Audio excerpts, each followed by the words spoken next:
What are you doing? Replacing door screen Replace. and spline roller. Let's see if he can fix it.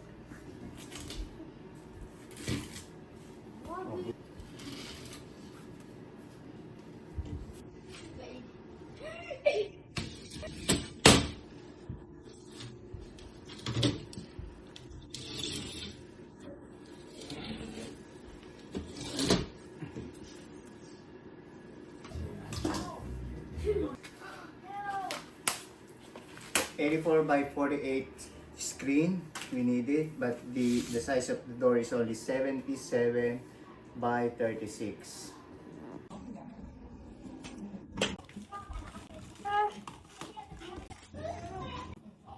What's that, Daddy? This is a spline that needs to seal the screen.